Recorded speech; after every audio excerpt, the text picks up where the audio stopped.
Why are humans afraid of the dark? You've probably heard this before. Come on, there's nothing there. But that creates a strange question. If there's really nothing in the dark, why do millions of adults still feel uneasy when they're alone in a dark room? Why does a jacket hanging on a chair suddenly look like a person at night?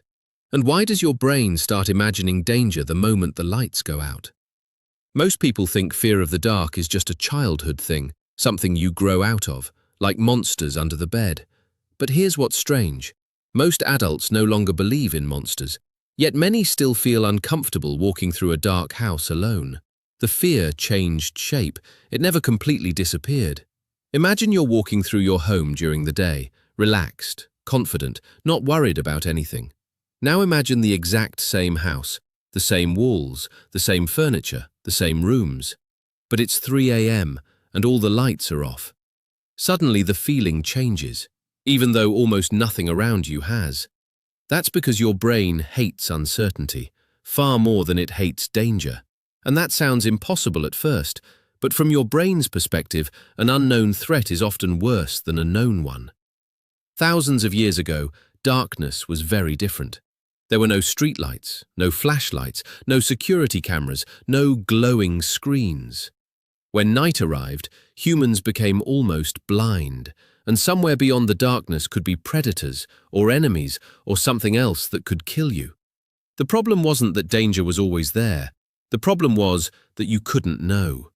Your ancestors had two options: assume everything was safe, relax, ignore the darkness, or assume something might be hiding there. Stay alert, stay cautious, stay alive.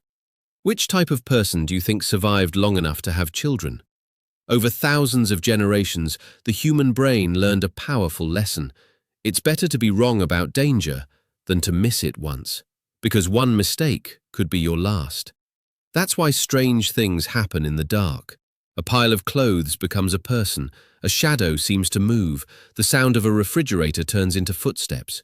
Your brain starts filling in missing information, trying to predict what might be hiding where you cannot see. And here's the part most people never realize. When you enter darkness, your brain doesn't become less active, it becomes more active. It's constantly scanning, guessing, preparing, running simulations of possible threats. The less information your eyes provide, the more your imagination takes over.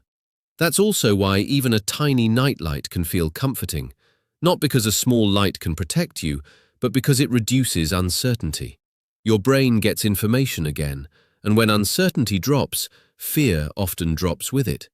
So maybe fear of the dark isn't childish after all. Maybe it's the opposite. For most of human history, the people who took darkness seriously survived more often than the people who didn't.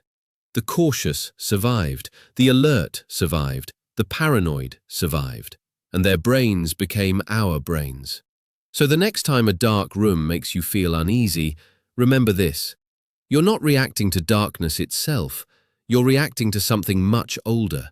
A survival system that evolved long before cities, long before electricity, long before modern life convinced us that fear of the dark is irrational. Because to your brain, darkness was never just the absence of light, it was always the presence of the unknown.